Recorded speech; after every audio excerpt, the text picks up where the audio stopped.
이동환입니다. 전국에 한자 공부를 하시는 여러분 반갑습니다. 회사 생활하랴 학교 다니랴 바쁘실 텐데 또 영어 공부하시기도 바쁘시고 그러실 텐데 세상은 또 우리한테 한자를 공부하도록 바라고 있네요. 상공회의소라는 이 경제단체에서 한자 시험을 만들어냈죠. 기존의 그 한자 그 급수 시험이라 그래가지고 한국어문회라든지 또 한자진흥회라든지 뭐 이런 단체에서 국가공인을 받은 그런 급수 시험이 있죠.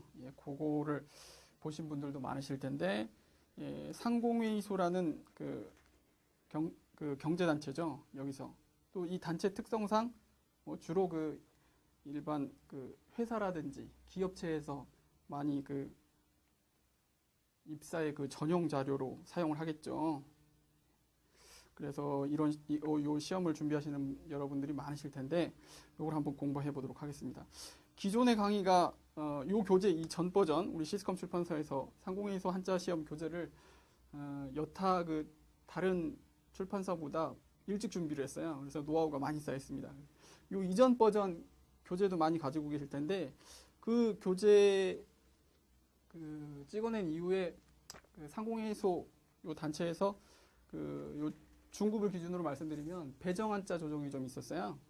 그러니까 주로 이제 중급에서는 그 뭐 4급 글자가 5급으로 내려간다든지 5급 글자를 4급으로 올린다든지 뭐 이렇게 자리 이동이 좀 있었는데, 그 자리 이동한 그 한자에 대해서도 언급할 것도 있고 그래서 우리가 전면적으로 강의를 한번 기존의 강의를 더 보완하고 또 저도 좀 더 그 기존의 강의에서 미진했던 부분을 보완해서 우리 새롭게 중국 강의를 좀 찍어볼까 합니다. 대략적인 그 강의 수는 한 45강 전후로 잡고 있는데요. 45강 안에서 뭐 본문 1800자를 골고루 좀 그 전 강의에서도 뭐 최대한 많은 글자들을 소화해 드리려고 노력했습니다만은 부족한 부분이 있었던 거는 이번 강의에서 좀 더 세밀하고 또 자세하고 또 효율적으로 다뤄보도록 하겠습니다. 그리고 뭐 기존 그 배정 한자 뭐 훈 떠나서 뭐 사자성어라든지 뭐 상대어, 반대어 또는 뭐 유사어 뭐 시험에 잘 나오는 거 있죠. 뭐 한자어의 구조라든지 그러니까 뒤에 그 부록 부분에 나와 있는 거, 그 다음에 모의고사도 좀 착실하게 풀어봐가지고 시험 보는 그런 스킬까지 좀 증진시켜 드리도록 하겠습니다. 저를 믿고 45강을 한번 같이 가봅시다. 오늘 그 첫 번째 강의 시간에는 그 배정 한자 1800자 그 진도를 나가기 앞서가지고 우리가 항상 하는 거 있죠. 한자의 기초. 그 부분에서 그 육서라든지 뭐 한자의 구조라든지 한자어의 구조 요 부분을 좀 또 기본적인 거니까 또 시험에 나오는 부분이에요. 대략적으로 언급을 하고 그다음에 다 아시고 계시겠지만은 요 상공회의소 한자 시험의 성격, 그다음에 준비 요령 등 이런 거를 간략하게 말씀을 드리고 하겠습니다. 그러니까 이번 시간은 일종의 오리엔테이션인 거예요. 자, 요 상공회의소 한자 시험 한마디로 표현하면은 우리 그 수험생들을 위한 시험입니다. 왜 제가 이 말씀을 드리냐면 이 시험 자체가 기출문제를 봐보신 분들은 느끼셨겠지만은 상당히 좀 쉽습니다. 뭐에 비해서 쉽냐? 대조군이 누구냐?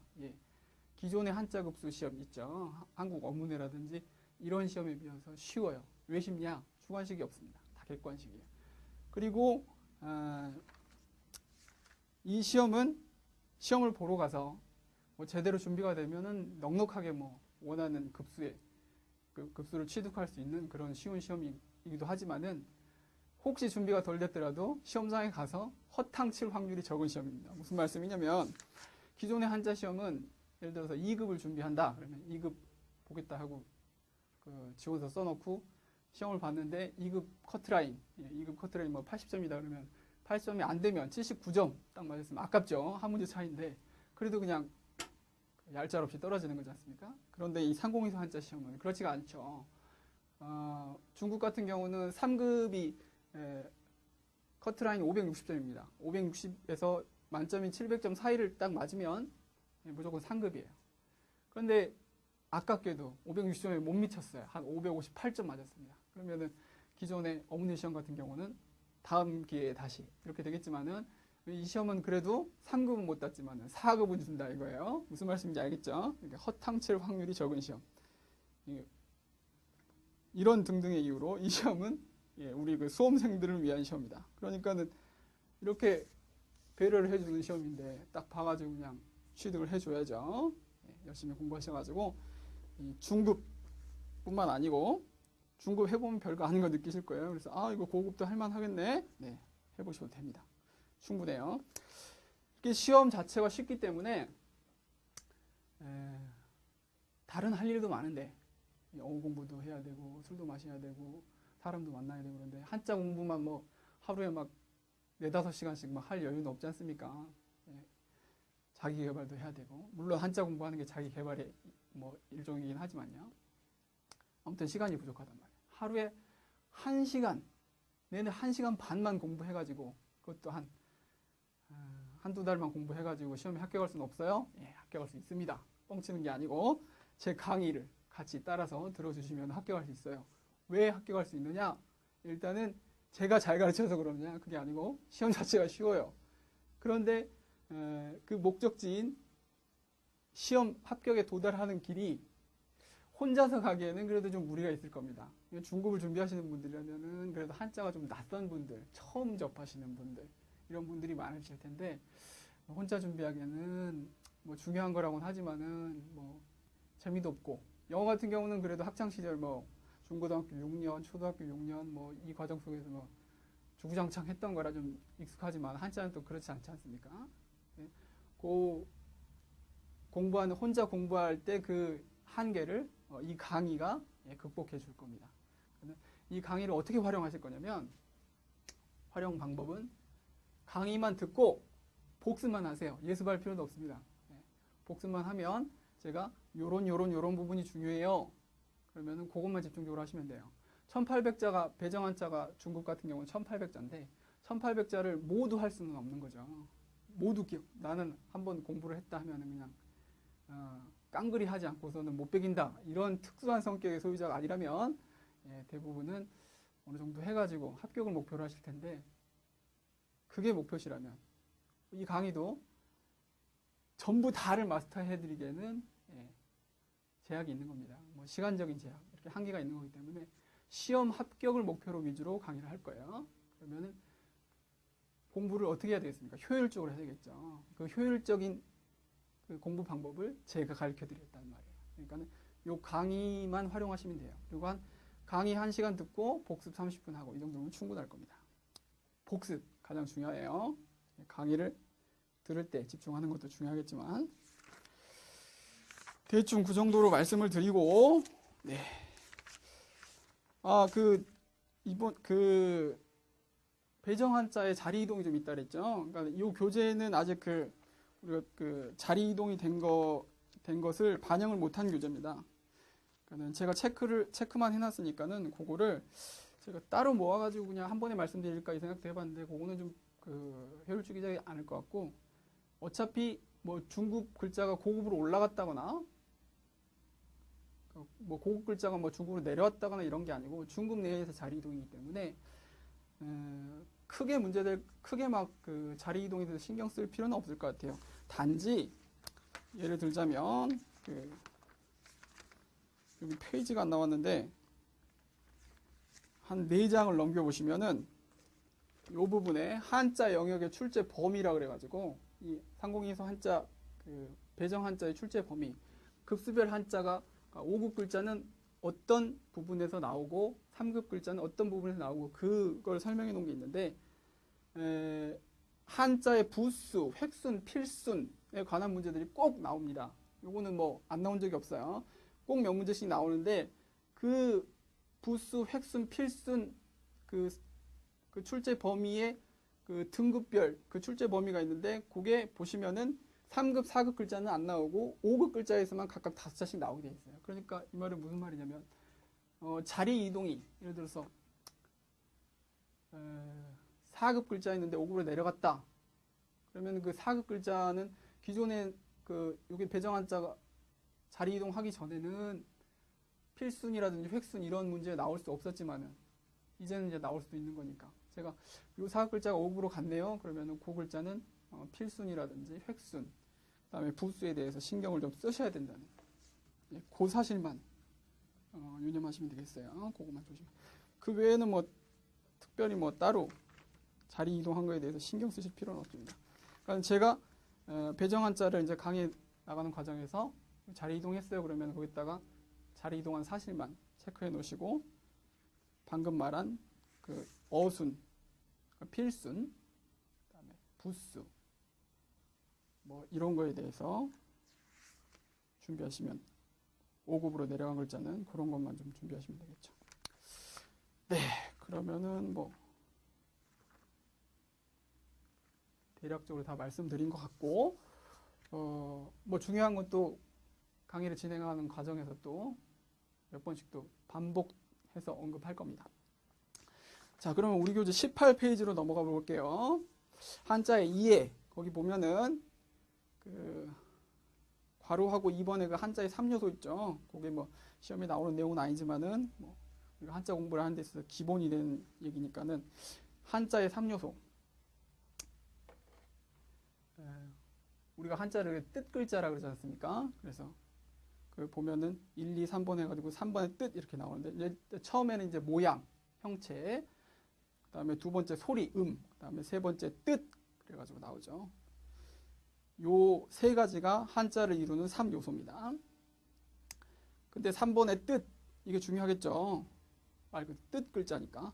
거기 보시면 한번 읽어볼까요? 정의를 한자가 지니고 있는 의미를 말하는데 한자의 뜻을 우리말로 새긴 것을 훈이라고 한다 그랬는데 거기 오자가 좀 있죠. 훈 그러면은 거기 나와 있는 글자는 이게 이제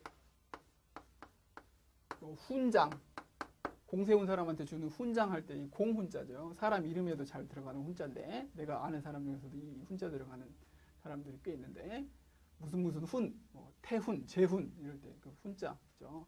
근데 여기 아니고 거기 오자가 났죠. 훈은 뜻을 뜻하는 훈은 여기 가르칠 훈자, 가르칠 훈자죠. 뭐 훈계한다. 또 훈장 선생님 할 때 훈자 요걸 쓰세요. 틀렸네요. 고쳐주시고 그겁니다. 그 다음에 그 밑에 이제 한자의 필순 요건 이제 시험에 나오는 거죠. 많이 어렵게 생각할 건 없어요. 배정 한자 중에서 그 중급 3급, 4급, 5급 중에서 5급 글자들에서 그 한자의 필순을 물어볼 거예요. 5급 글자니까는 좀 쉬운 글자들이겠죠. 뭐 필순 해가지고 뭐 저기 13가지로 분류해 놨는데 그 중에 또 잘 나오는 게 있어요. 3번, 4번, 5번, 6번, 8번, 9번 정도가 기출문제를 분석해 봤을 때 아주 잘 등장하는 패턴입니다. 한번 볼까요? 3번부터. 가로와 세로획이 겹칠 때는 19페이지예요. 가로획을 먼저 쓴다. 열십자 같은 경우 뭐 이렇게 쓰지 않고 가로획과 세로획이 이렇게 이 부분에서 겹치죠. 그러니까 가로획을 먼저 쓰고 세로획을 쓴다 이 말이에요. 어려운 얘기 아니죠. 근데 이제 처음에 잘못 버릇을 들여놓으면 이렇게 쓰는 분도 계시겠죠. 이거 아니다는 거. 어려운 얘기 아닙니다. 4번 좌우 모양이 같을 때는 대칭일 때는 가운데를 먼저 쓰고 좌우순으로 쓴다. 물숫자 같은 경우 이 좌우가 좀 비슷하죠. 아주 똑같은 건 아니지만은 이랬을 때는 가운데를 먼저 쓰지 요렇게 뭐 왼쪽부터 오른쪽으로 나가는 거 아니다는 거죠. 이해하시겠죠? 그 다음에 상하로 꿰뚫는 세로획 5번 맨 나중에 쓴다. 요것도 자주 등장하더라고요. 가운데 중자 같은 걸 보시면 되겠어요. 위에서 아래로 요게 요 자체가 부수예요. 이게 뚫을 곤이라는 건데 여기 삐치면 안 돼요. 갈고리 거리되죠. 여기 삐치면 안 돼요. 요것도 사실 부수 중에서도 그냥 쭉 내려오는 게 있고 갔다가 삐치는 게 있고 그래요. 여기 구분이 돼요. 한자는 좀 미세한 획 차이에서 또 전혀 다른 글자가 되기도 하죠. 이렇게 가운데를 꿰뚫는 게 있을 때는 이걸 먼저 쓰고 요거 꿰뚫는 걸 나중에 쓴다 이 말이에요. 8번 삐침과 파임. 삐침은 이거고 파임은 이겁니다. 그러니까 삐침과 파임이 있을 때는 삐침 먼저 쓴다. 그다음에 9번 20페이지 9번. 예, 이것도 자주 등장하더라고요. 특히 그 9구자, 예로 든 9구자. 가로획이 길고 왼쪽 삐침이 짧으면 왼쪽 삐침부터 쓴다. 예. 9구자, 요거를 자주 혹시 잘못 쓰시는 분들이 좀 많으실 텐데, 요렇게, 요걸 먼저 안 하고, 요걸 먼저 쓰고, 요렇게 한다고요. 네. 간단한 거니까. 그 다음에 4번 한자어의 구조. 요거는 시험에도 잘 나올 뿐더러 우리가 그 한자 단어를 이해하고 나아가 문장을 이해하는데 기본이 되는 사항이니까는 우리 한자 문법을 배우면은 요 한자어의 구조를 배워요. 기본적으로. 요걸 좀 익혀두자고요. 크게 분류를 해보면은 첫 번째 병렬관계, 두 번째 수식관계, 세 번째 주술관계, 술목관계, 술보관계 이렇게 5가지. 단어 한자 단어를 1, 2, 4번까지 딱 주고 각 그 짜임이 3개는 똑같고 하나는 다른 거를 넣어놓고 골라라 이렇게 물어보는 문제죠. 첫 번째 병렬관계 중에서도 5개 정도로 나눠봤죠. 그러니까 병렬관계에서 전제는 예를 들자면 뭐 거기 나온 뭐 유사든 대립이든 대등이든 첩어든 융합이든 전제가 되는 거는 각 글자가 등가적이에요. 그러니까 각 이 2글자가 있는데 등가적이다 이 말은 이 글자도 이 글자도 예를 들어서 명사다.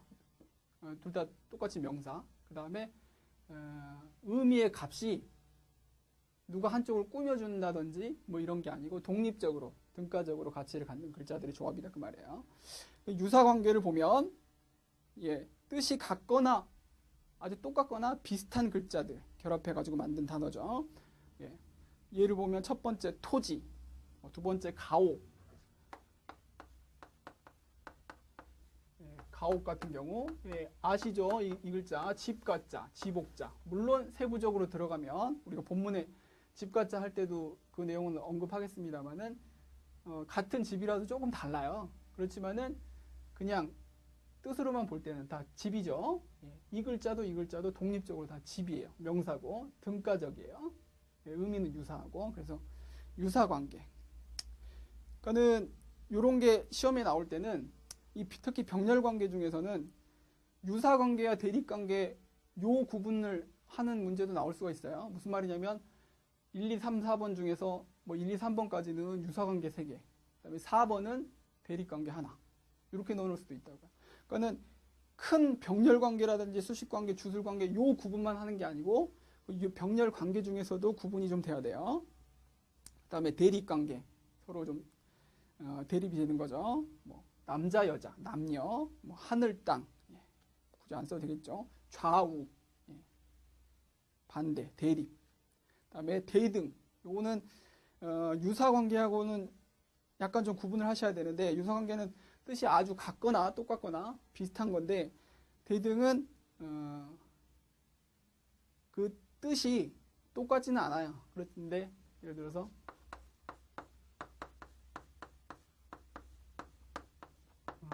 어짐과 의로움 똑같지는 않지만은 서로 대등하죠. 또 대립적이지도 않고 이렇게 또 구분을 해낼 수가 있는 거예요.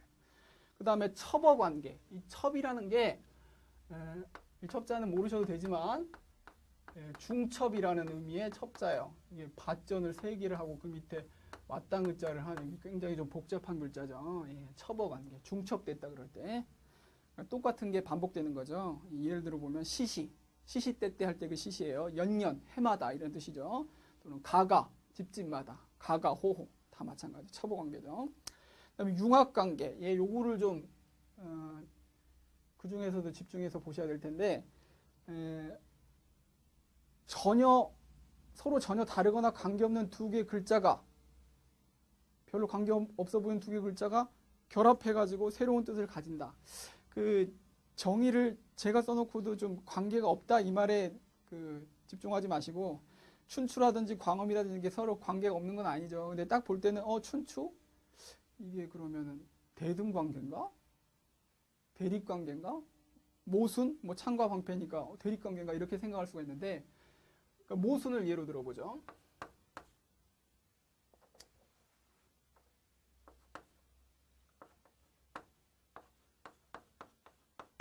이 모순이란 말 많이 쓰죠. 너 이야기는 그 모순돼. 언제 때 씁니까? 앞뒤가 안 맞을 때. 논리적으로 이렇게 좀 그 이율배반적일 때. 비슷한 표현이 많죠. 이율배반이다. 자가당착이다.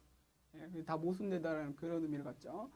여기 고사가 있죠. 어떤 사람이 창하고 방패를 중국의 어떤 사람이 장사가 이렇게 파는데 이 창, 세상에 어떤 방패도 다 뚫을 수 있어요. 이 방패 같이 팝니다. 이 방패는 세상에 어떤 창도 막아낼 수 있어요. 막 창 많이 팔려다 보니까 그냥 무리수를 둔 거죠. 그랬더니 어떤 사람이 그 소리를 딱 듣더니 그래요? 그러면 그 창으로 그 방패를 찌르면 그럼 어떻게 되는데요?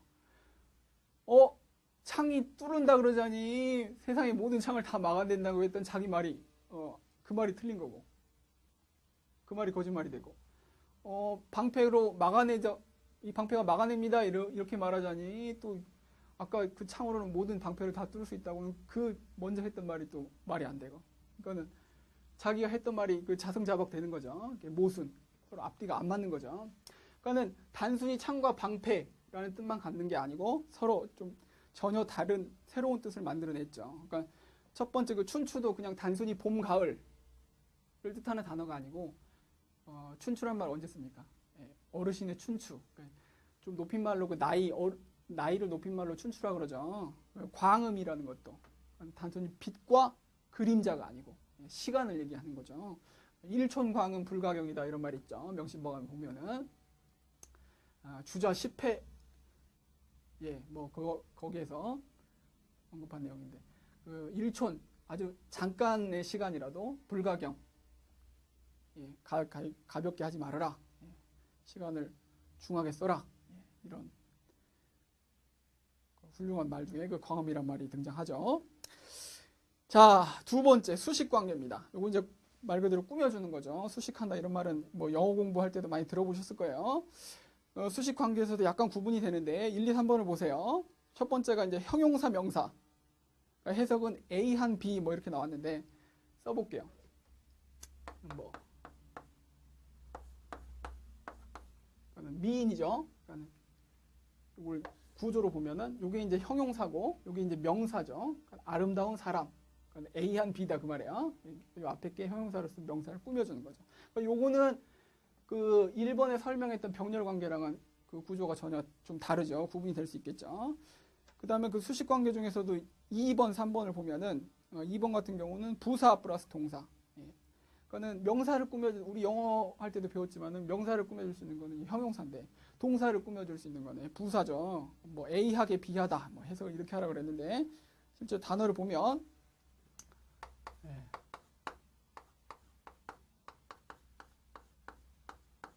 반드시 패배 이길승 반드시 이긴다. 요게 이제 부사고 요게 이제 동사 이기다라는 동사죠. 그렇단 말이에요. 그러면은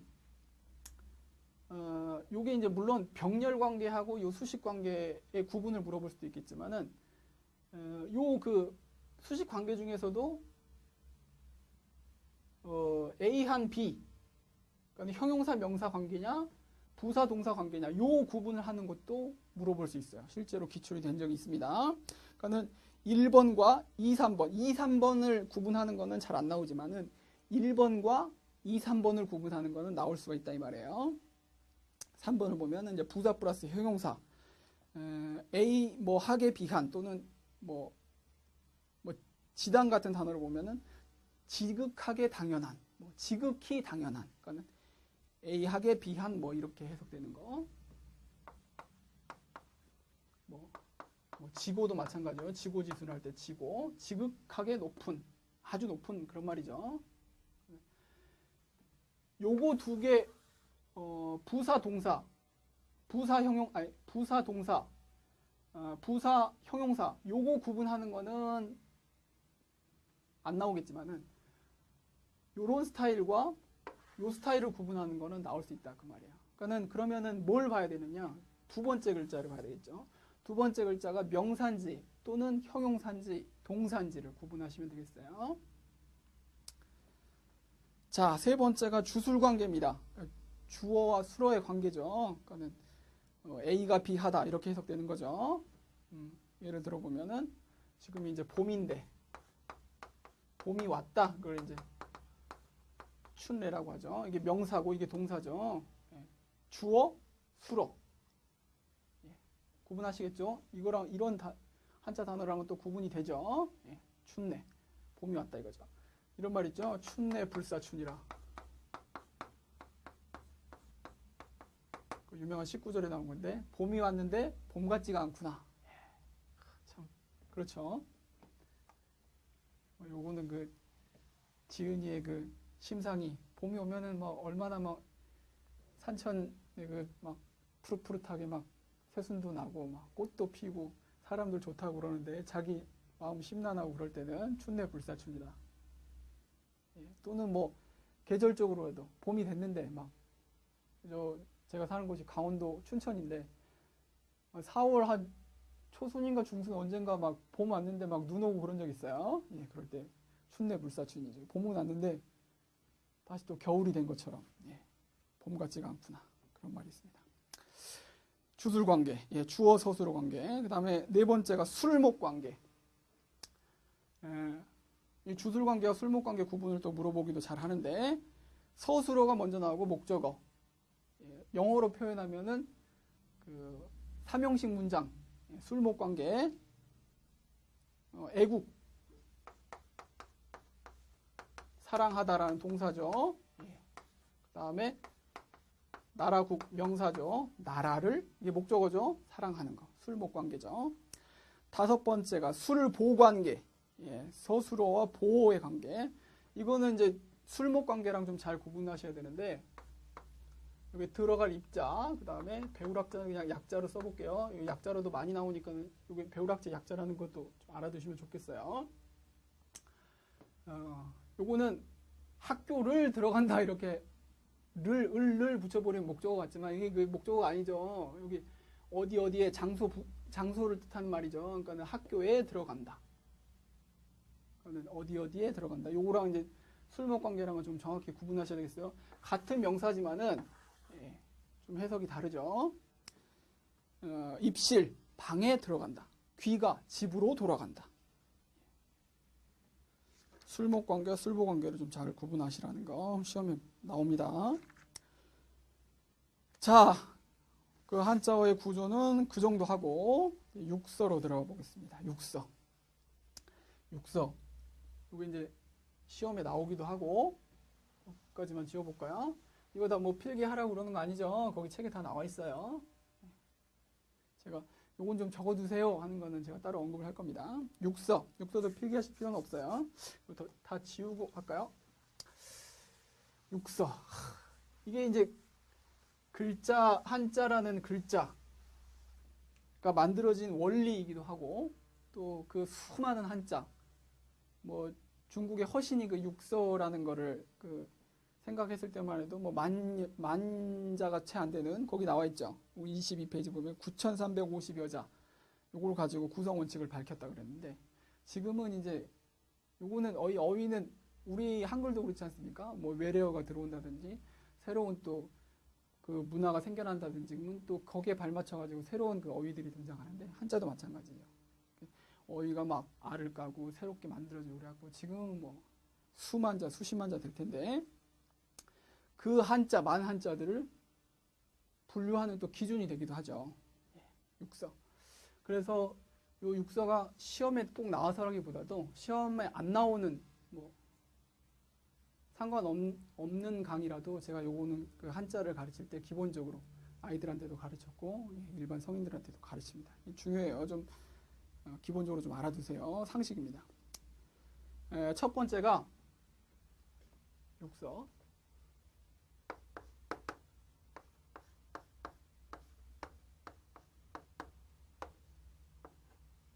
첫 번째가 여기 이제 상형 문자 많이 들어보셨죠? 중국 은나라 갑골문 거북이 등껍질 제가 써놓고도 글씨가 막 지렁이 기어가는 건데요. 원래 이렇진 않은데 글씨가 판서가 조금 기복이 생기네요. 제가 여러분한테 필기를 하세요 할 그 내용은 아주 그냥 정자로 이쁘게 쓸게요. 그런데 그냥 설명의 도구로 사용하는 판서는 그냥 좀 날려 쓰더라도 이해를 해주세요. 요거는 필기하라는 거 아니죠. 책에 다 나와 있으니까. 첫 번째가 상형이라 그랬죠. 요 상자는 뭐 코끼리 상 그러기도 합니다만은 모양 상자도 되죠. 여기 사람인이 들어간 그 상자하고 서로 통용이 되는 글자입니다. 상형 문자. 요거는 이제 사물의 구체적인 모양을 본떠서 만든 그런 글자입니다. 그러니까 한자가 처음 만들어질 때 이런 원리로 만들어졌을 거예요. 아주 문자가 없던 시절에 뭔가 좀 표현을 하고 싶어요. 해나 달이나 새 이렇게 눈에 보이는 그런 물체를 누구한테 설명을 하고 싶어요. 아, 나 아까 새 봤어. 그 새 잡았어야 되는데 막 이렇게. 그럼 처음에 어땠을까요? 그림으로 막 땅에다 그렸겠죠. 상상을 해보세요. 그게 이제 발전하고 그래서 날일이나 달월이나 세조 같은 이런 문자가 돼요. 그러니까 지금 만들어진 우리가 쓰고 있는 날일, 달월, 세조 같은 경우는 글자가 애초에 창조될 때 그 원리로 보면은 그 그림, 구체적인 사물을 그림으로 그렸던 그게 지금의 글자가 된 거다 그 말이에요. 예를 들어보면 이게 좀 어려운 글자지만 예시라 그럴 때 그 예자예요. example. 앞으로 요자를 많이 쓸 건데 어떤 사람이 처음에 태양을 보고 이렇게 막 표현했겠죠. 아, 저거 태양. 그러다가 여기 이제 좀 번거롭지 않습니까? 언어는 항시 그 언어의 경제성이라는 걸 배우잖아요. 이것도 단순화 시키다 보니까는 뭐 이렇게 갔다가 지금에 쓰는 이제 중간 과정 많이 생략할게요. 뭐 우리가 쓰고 있는 이 날일자가 됐다 이겁니다. 뭐 달월도 이 달 모양도 뭐 애초에 초승달 이 모양 그렸다가 뭐 됐다가 지금의 이런 모양이 됐을 거다 그 말입니다. 그러니까 요거를 우리가 언어학을 한다 그러면은 이 상형만 드립하는 분들도 평생을 연구하시는 분들도 많아요. 그러니까 우리가 그렇게까지 접근할 건 아니고 대충 상형 문자가 이렇게 만들어졌다더라. 그 큰 그러니까는 개괄적인 사실만 알고 있으면 되는 겁니다. 그 다음에 두 번째, 그러니까 이제 지사 문자인데, 지사 문자는 여기다 써볼까요? 여기 지자가 요게 이제 가리킬지, 가리키다 그 말은 누구를 막 가르치는 거예요? 그거는 이제 교자죠. 가르치는 건 교자. 요거 뭐 한글 잘못 쓰는 데에서도 자주 등장하던데 요거는 가르치는 거. 요거는 손가락으로 가리키는 거. 그래서 손가락지 그러기도 합니다. 그래서 뭐 지문이다 그럴 때 요 지자를 써요. 뭐 그다음에 또 뭐 지시등 할 때도 요 왼쪽으로 간다 오른쪽으로 간다 지시해 주는 거 있죠. 그럴 때도 요 지자를 씁니다. 지사 문자. 지사자라고 하는데 요거는 아까 상형은 구체적인 그런 사물의 모양을 본떠서 만든 글자라고 그러는데 이제 요 눈에 보이는 구체적인 건 이제 그림으로 그려가지고 그러는데 그러면 표현을 하다 보면은 그런 것만 표현합니까? 우리가 뭐 위, 아래 요건 이제 눈에 보이지 않죠. 요런 것까지 표현하고 싶었던 거예요. 그러다 보니까 이것도 마찬가지로 그런 원리에서 문자가 만들어진 거예요. 예를 들어 보면 윗상자 위에 뭐가 저게 위야 이걸 표현하고 싶었어요. 어떤 지평면을 하나 그려놓고 그 위에 물체가 있는 거 이게 발전해가지고 지금의 윗상자가 됐다 이겁니다. 아래 하자도 마찬가지죠. 어떤 기준이 되는 점 밑에 어떤 물체가 있어요. 지금 아래 하자가 됐다 이겁니다. 아무튼 이 상형과 지사 요거 이제 글자 크게 이제 육서 중에서도 두 개씩 갖고 세 개로 구분을 해보는데 이 상형과 지사는 애초에 한자가 처음 만들어질 그런 문자들이에요. 그러면 이게 글자 창제의 원리가 되는 거죠. 그 나머지 네 개는 요 만들어진 문자를 가지고 결합하고 운용 파생해가지고 또 이제 문자들이 나온 겁니다. 요게 이제 기본인 거예요.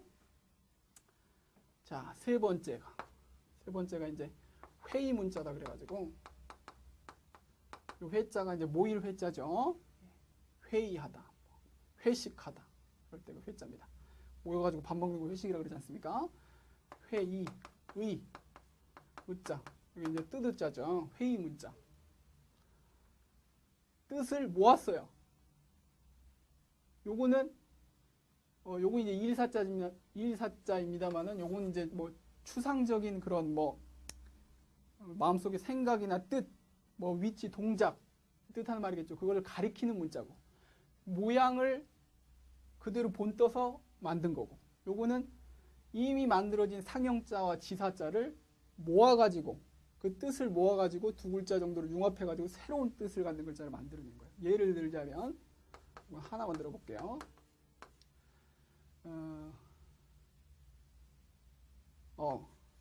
계집 여자 여기 이제 여자라는 뜻의 글자죠. 그러니까 딸아이라는 뜻도 되죠. 요게 이제 상형자나 지사자인 요 글자, 그 다음에 또 아들 자자, 상형자나 지사자인 요 글자, 두 글자를 합쳐가지고 여자, 계집의 여자, 아들 요 뜻 말고 새로 전혀 다른 좋다라는 뜻을 만들어낸 거예요. 아들도 있고 딸도 있고 얼마 좋아요. 네. 이런 글자를 만들어냈어요. 요 글자는 위에 두 글자가 만들어진 원리하고는 좀 다르죠. 기존에 만들어진 상형이나 지사를 합쳐가지고 새로운 뜻을 갖는 글자를 만들어낸 겁니다. 4번이 이제 형성 문자인데 만들어진 원리는 똑같아요. 성자가 이제 소리 성자입니다. 형성 문자 중요합니다. 왜 중요하냐? 한자 어휘의 한 80% 정도는 대부분 형성 문자가 차지하고 있어요. 이미 딱 요 과정이 어려웠겠죠. 딱 만들어 놓고 보니까 백지에서 무에서 유를 창조해 놓고 보니까 만들어진 거 가지고는 이리 돌리고 저리 돌리고 해서 글자를 만들기가 쉬워진 거예요. 무수하게 파생이 됐어요. 이 형성 문자를 깨우치면 한자 공부를 하다 보면 이 형성 문자의 원리를 딱 깨우치면은 처음 보는 한자도 저 한자가 음이 대충 그렇게 되겠구나 또는 뜻이 대충 그렇겠구나 유추하기가 아주 수월해집니다. 아주 정확하게는 안 맞더라도 대충은 유추해낼 수 있어요. 형성 문자의 원리. 소리와 모양 요게 합쳐져 가지고 새로운 글자를 만들었다 나왔는데 24번을 보시면 24페이지를 보시면 예를 하나 들어볼까요? 많이 나와 있는데 그중에서 뭘 들어볼까요?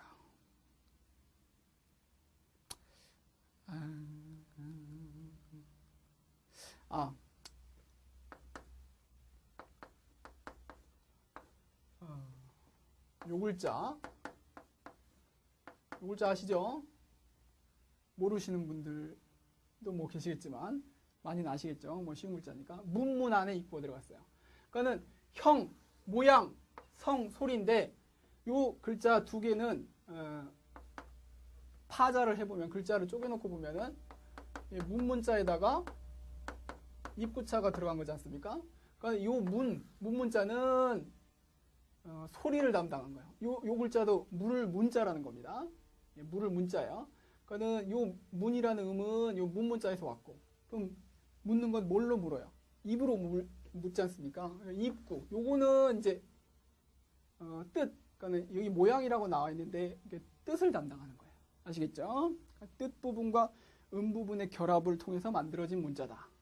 그러니까 들을 문자도 한번 볼까요? 문문은 똑같아요. 음은 여기서 나왔겠죠. 뜻은 귀로 듣는 거니까 요 안에 귀를 써놔가지고 또 듣다라는 뜻을 만드는 거죠. 그러니까는 기존에 만들어진 문문이라는 상형자, 귀라는 상형자 합쳐가지고 새로운 문자를 만들어낸 거죠. 이해하시겠죠?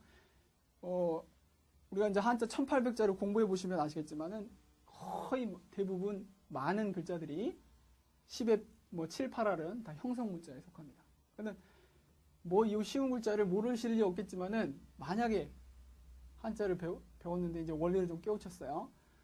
처음 이 글자를 딱 봤어요. 문문자도 알고 귀자도 알아요. 저 글자는 형성 문자인 것 같은데 음은 아마 문이겠고 뜻은 아마 귀하고 관련된 걸 거야. 이 정도까지는 유추해낸단 말이죠. 이해하시겠죠? 자, 5번째. 우리 출제하시는 분들이, 저도 뭐 한자 시험으로 출제도 해보고 그랬습니다만은, 감독도 해보고, 많이 선호하시는 육서 중에서 시험에 잘 내고 싶어 하시는 문자가 요 글자입니다. 전주. 전자 좀 어렵죠. 여기 이제 구르다 라는 뜻의 전자예요. 자전거. 자기가 스스로 막 발로 굴려가지고 가는 수레지 않습니까? 그 다음에 뭐 차량이 뒤집어지는 거, 뭐 전복됐다. 그 다음에 재앙이 바뀌어서 복이 된다 이런 뜻의 사자성어 있죠. 전화위복이다. 그랬을 때도 이 전자가 들어가죠. 전주 문자. 주자도 좀 조금 중국에서 어렵네요. 여기 이제 물대다 라는 뜻의 주자예요. 물수가 이것도 다 이게 이게 형성 문자죠. 요 글자 자체들도 여기 음이 여기서 왔고 뜻은 여기서 왔죠. 음이 여기서 주인 주자에서 왔고 뜻은 이제 물수 여기서 왔죠. 다 형성 문자네요. 보세요, 많잖아요. 전주 문자. 요거는 요 3번과 4번은 그러니까 굳이 육서 중에서 두 개씩으로 끊어서 구분해 보자면은 상형과 지사가 글자 창제의 원리, 글자 창조의 원리라고 치면 회의와 형성은 글자 결합의 원리. 이미 만들어진 상형과 지사를 결합해가지고 새로운 글자 만들었는데 전주는 그럼 뭐냐? 이 전주와 마지막 6번에 배울 그 가차 같은 경우는 운용 파생, 글자 운용의 원리 뭐 이렇게 말하는데 상형 지사뿐만 아니고 회의, 형성 이런 문자들을 사용하다 보니까는 기존에 만들어진 어떤 글자를 가지고 그 글자의 하나의 뜻만 갖는 게 아니고 복수의 뜻과 음을 갖게 해가지고 또 사용하는 그런 문자들인 겁니다. 전주 문자 같은 경우 저희가 큰 예로 그 아카락자, 뭐 즐거울 낙자 이런 걸 넣어봤는데 즐거울 낙자 한번 볼까요? 예를 들면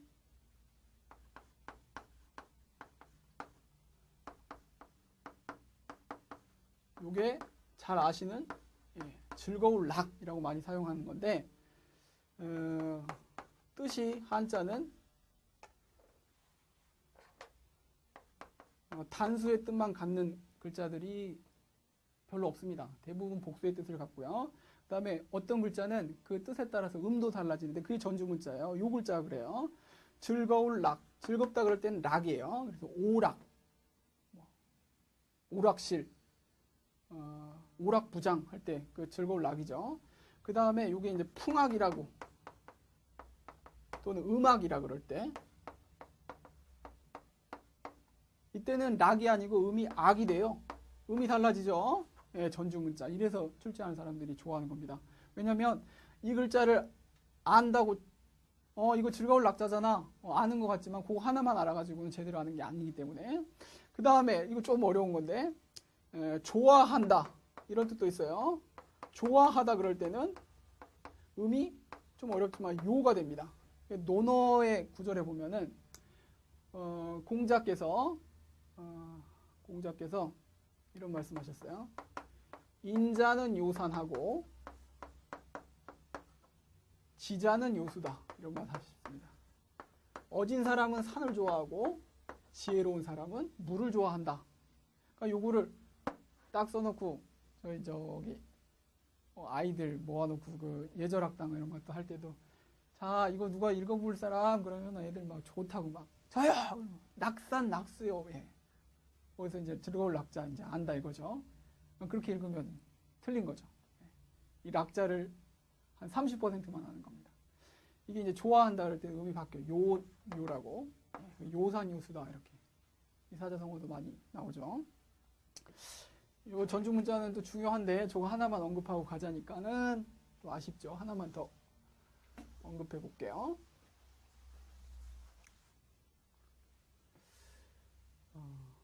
두 번째로 두 번째로 뭐가 좋을까요?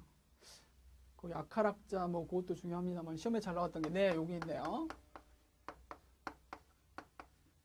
요게 이제 잘 아시는 말씀 설자죠. 말씀이다 그럴 때는 설입니다. 설명한다, 뭐 입시 설명회, 예, 설문지, 말씀 설자인데, 요게 기뻐하다. 기뻐하다 그럴 때는 의미 좀 바뀌어요. 열이 됩니다. 기뻐할 열자 있는데, 나 아는데, 예, 맞아요. 원래는 마음심에 이렇게 들어가죠. 태자. 이렇게 씁니다. 여기 기뻐할 열자의 본자인데, 요게 서로 통용이 됩니다. 통용이 되고 쓰인 얘가, 논어에 보면은, 유붕이 자원 방례하니 불역 낙후와, 인부지 불온이면 불역 군자와, 불역 여로와, 하기 시습지면 불역 여로와, 이런 말 있죠. 배우고,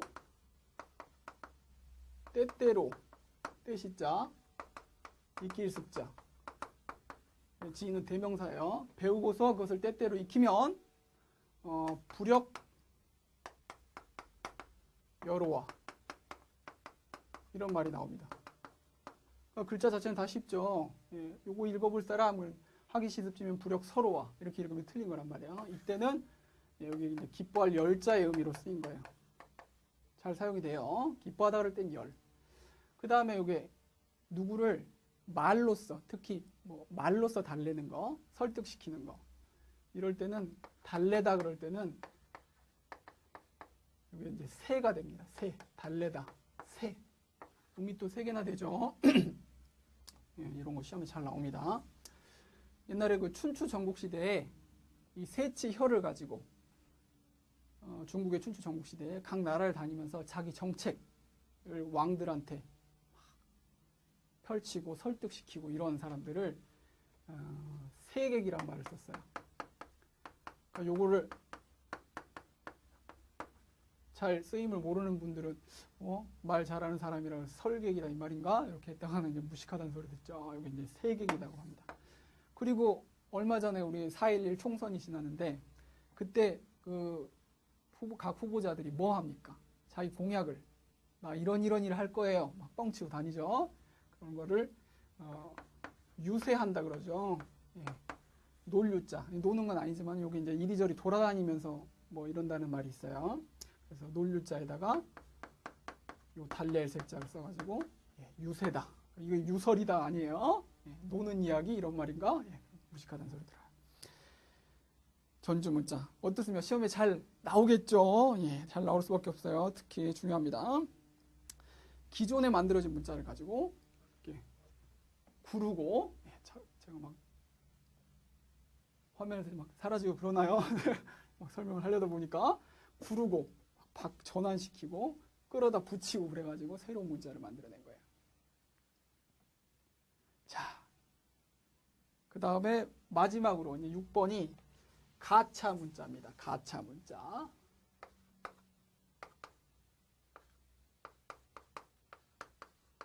이게 이제 뭐 거짓가 그러기도 합니다만은 빌릴까 그래요. 예, 그래서 돈 미리 땡겨달라고 하는 거 뭐라 그럽니까? 가불이라 그러죠. 예. 거짓 가짜도 돼요. 그 다음에 가차. 예, 여기 이제 빌린다 이 말이에요. 뭘 빌려요? 기존에 만들어진 문자에 이미 그 있는 글자에 이 한자가 뜻 글자임에 불구하고 요 가짜 문자는 뜻에는 별로 그 많이 관계없이 의미나 형태를 가차 빌려다가 쓰는 문자다. 그래서 뭐 특히 의성어라든지 의태어, 외래어의 쓰임에 사용되는 문자다 그랬어요. 그런데 이게 이제 그 순서상으로 보면은 요 가차 같은 경우가 외래어 이거 표현할 때도 사용하고 그러니까는 가장 뭐 최근에 막 새로 만들어지고 있는 그런 문자겠죠. 얘들을 막 많이 드러났으니까는 보시면 이해하실 텐데 이 가차 문자가 뭐가 좀 시험 보는 데 있어서 애로사항이 있냐면 뜻 글자인 한자는 어떤 단어를 자기가 기억이 잘 안 나요. 그렇지만 논리적으로 유추를 해가지고 그 단어를 기존에 알고 있는 글자를 가지고 조합을 해가지고 이 단어 아니겠느냐 이렇게 유추해내기가 쉽습니다. 예를 들어서 확고하다라는 단어를 주관식으로 써야 되는 문제가 있어요. 확고 그러면 이제 우리가 그 확고란 단어의 뜻을 좀 알지 않습니까? 뭐 의지가 확고하다, 뭐 굳다, 확실하다 이런 뜻이니까는 굳을 확자 좀 어렵지만 이 글자를 안다는 전제하에서요. 그 다음에 고자는 이제 쉬우니까 굳을 고자 정도 되겠구나. 그러니까 빗나갈 여지가 별로 없어요. 그런데 가차는 여기 예로 당당하다 뭐 이런 게 나왔는데 당당이라는 거는 이제 의태어죠. 요거를 이제 뭐 태도가 당당하다, 뭐 의지가 당당하다 그럴 때 그 당당인데 요거를 이제 한자 그 성격으로 이렇게 유추를 해보면은 당당하다? 한자 말인 것 같아. 그러면 한 맞당당자 정도 되면은 딱 좋겠어요. 실제로 시험에서 당당이라고 써보라 그러면 요 당자를 참 많이 써놓습니다. 그런데 그렇지 않고 집당자를 썼어요. 근데 음과 뜻보다는 음과 형태에 초점을 맞춰서 빌려다 쓰다 보니까는 그렇게 된 거예요. 그러니까는 무슨 말씀이냐면 그 예수, 지저스, 예수를 한자로 표기하면 야소. 야자가 이게 어조사라는 그 의문문에 들어가는 야자예요. 그 다음에 소자는 이제 소생한다, 되살아나는 거. 또는 그 예전에 그 소비에트 연방공화국이라는 걸 한자로 표현할 때 소련이라고 그랬지 않습니까? 그랬을 때 요 소자를 썼어요. 연자는 뭐예요? 연합이다 그래가지고 그 연자 써가지고요. 그럴 때 들어가는 소자를 예수님을 한자로 표현할 때 이렇게 쓴다고 말이에요. 그러면 그 한자어의 뜻으로 이렇게 야소 이렇게 뭐 맞춰볼 사람은 소까지는 부활하셨으니까 소생이라는 소자를 그래도 떠올릴 수 있을지 몰라도 그 어조사 야자가 들어간다는 건 생각하기 힘들죠. 그러니까 가차는 일반 그 한자어의 그 뜻글자인 한자어의 특성으로 그 논리로 유추해내기가 힘들기 때문에 좀 어렵다. 그래서 좀 외워놔야 된다. 하나만 예를 더 들어볼게요. 그 흥미진진하다 이런 말이 있어요. 흥미란 말은 요거는 뭐 가차가 아니니까는 흥겹다 그럴 때 흥에다가 맛이라는 뜻의 그 흥미라고 이렇게 씁니다. 근데 진진이 어렵죠. 이게 이제 저기 가차 문자예요. 의태어로 당당하고 마찬가지예요. 이게 요 나로진자 진액이다 그럴 때 그 진짜 요거를 이렇게 쓴단 말입니다. 요거를 생각해내기가 힘들죠. 그러니까는 가차 문자는 잘 공부를 해두셔야 돼요. 외워두셔야 됩니다. 약간 그 노동의 성격이 있어요. 자, 이렇게가 육서입니다. 자, 그러면은 우리가 그 기초 부분에서 언급할 건 다 했고요. 그 다음에 시험 준비하는 데 있어서 이 강의를 어떻게 활용할지, 그 다음에 시험의 성격 이런 것도 대략적으로 말씀을 드렸어요. 뭐 또 중요한 얘기는 본문 과정, 그 본문 강의를 해나가는 과정 속에서 또 여러 번 또 언급이 될 겁니다. 그러니까는 오늘은 여기까지만 알아두시면 되겠고, 자, 2강부터는 배정한자를 본격적으로 나가보도록 하겠습니다. 수고하셨고 2강에서 뵙겠습니다.